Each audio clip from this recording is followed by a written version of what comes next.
네,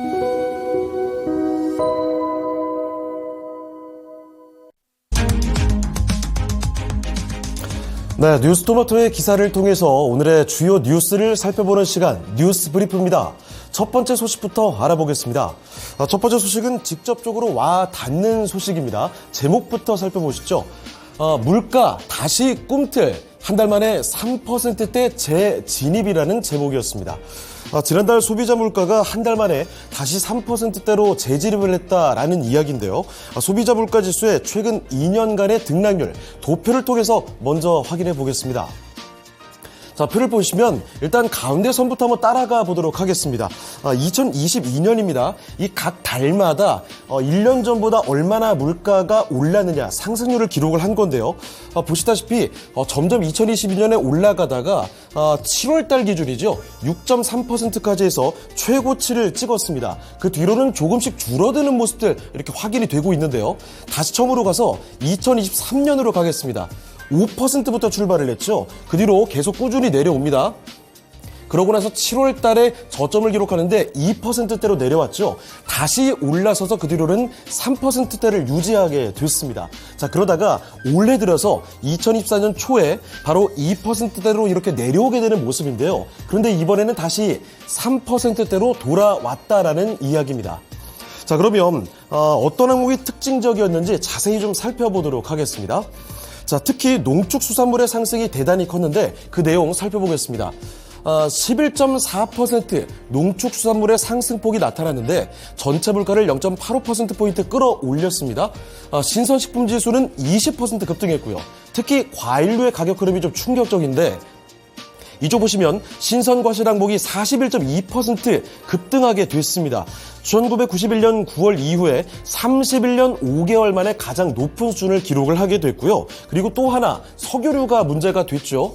하락세였던 석유류가 낙폭이 둔화됐습니다. 그래서 물가 불안을 다시 한번 가중시키고 있는 모습인데요. 특히 휘발유가 2% 올랐고요. 최근 중동 지역의 불안전성 등으로 국제유가의 변동성이 커졌기 때문으로 밝히고 있습니다.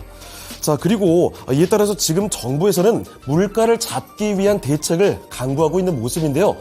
이렇게 이야기를 하고 있습니다. 특히 장바구니 물가를 낮추기 위한 전략으로 3월과 4월 농축수산물을 할인 지원에 600억 원을 투입하겠다. 정부에서는 이런 방안을 고심하고 있습니다. 자, 그러면 다음 소식으로 넘어가 보겠습니다. 자, 두 번째 소식은 주식 투자자분들이 가끔씩 들어보셨을 만한 용어죠. 스톡옵션 관련된 소식입니다. 스톡옵션이라는 것은 회사 입장에서 임직원에게 일정 수량의 회사의 주식을 특정 가격으로 매수할 수 있는 권리를 주는 건데요. 소위 인재를 등용할 만한 이런 유인 수단으로 활용이 됩니다. 자, 그런데 최근 스톡옵션을 행사하는 경우가 늘어서 들여다봤더니 이게 모두 다 적자 기업이었다는 겁니다. 바로 수치를 통해서 확인해 보도록 하겠습니다. 자, 지난 6일 금융감독원에 따르면 올 들어 나온 스톡옵션 행사 공시가 15건, 지난해에 비해서 50%가 늘어났는데요. 스톡옵션 행사를 알린 상장사 13곳 중에 9개사가 적자를 기록하게 됐습니다. 자, 그러면 몇 가지 사례를 통해서 보도록 하죠. 자, 먼저 성일하이텍의 경우를 보도록 하겠습니다. 자, 성일하이텍은 지난해 49억 원의 영업 손실을 기록하면서 적자 전환이 됐습니다. 자, 그런데 임원 6명이 9,000주 이상의 스톡옵션을 행사한 것으로 확인이 됐거든요. 일단 모두 주당 18,887원의 스톡옵션을 행사를 했는데 5일 기준으로 성일하이텍의 주가는 9만 원대입니다. 자, 그래서 2,000주의 스톡옵션을 행사한 염광현 상무의 경우에는 1억 5천만 원가량 평가 이익을 거둔 것으로 추정이 되고요. 다른 임원들 역시도 억대의 차익이 예상이 되고 있습니다. 뿐만 아니라 픽셀 플러스의 사례도 있는데요. 살펴보도록 하죠. 지난해 63억 원의 영업 손실입니다. 적자로 돌아선 픽셀 플러스인데 이 연구위원들도 스톡옵션을 행사를 했습니다. 주당 3,860원. 현재 주가는 만 원이 넘어서니까 3배 수준의 평가 이익을 얻을 전망입니다. 회사의 실적은 안 나오고 주가는 내려가 있어서 이 주주들은 울상을 짓고 있는데 이 가운데 지금 가격보다 몇 배나 저렴한 주식 매수권을 행사한 임원들, 이것은 임원들의 사익 추구로만 보인다는 한 소액주주의 발언이 아주 인상 깊게 남았던 기사였습니다. 자, 다음 소식으로 넘어가 보겠습니다. 자, 세 번째 소식은 요새 화제가 되고 있는 중국의 이커머스와 관련된 소식으로 꾸며봤습니다. 보시다시피 이 배우 마동석도 외치고 있는 알리익스프레스 그리고 테무 이런 이름들이 최근에는 익숙하게 들리셨을 텐데 바로 그 내용들을 자세히 알아보겠습니다. 중국의 이커머스 업체들, 이 초저가 공세에 중간 유통업체들이 큰 위기감을 느끼고 있다라고 하는 기사죠.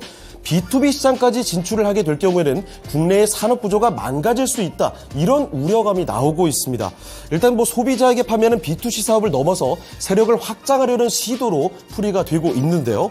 자, 물론 이런 해석이 가능합니다. 소비자들 입장에서는 저렴한 가격에 물건을 구입할 수 있어서 좋게 볼 수가 있을 테지만 하지만 가격을 앞세운 중국 플랫폼이 국내 시장을 잠식하게 되면 중국의 의존도가 너무 뚜렷하게 커지게 되고요. 국내 산업 구조 자체가 흔들릴 수 있다는 관측이 제기되고 있습니다. 자, 그래서 이 업계에서는 정부 규제로 중국 이커머스 업체의 확장을 막아야 한다. 이런 목소리도 함께 커지고 있습니다. 자, 세 번째 소식까지 전해드렸고요. 지금까지 뉴스 브리프 정보 다 전해드렸습니다. 더 많은 뉴스 기사들 확인이 필요하시다면 옆에 있는 QR코드로 들어오셔서 확인해 보시길 바랍니다. 지금까지 뉴스 브리프였습니다.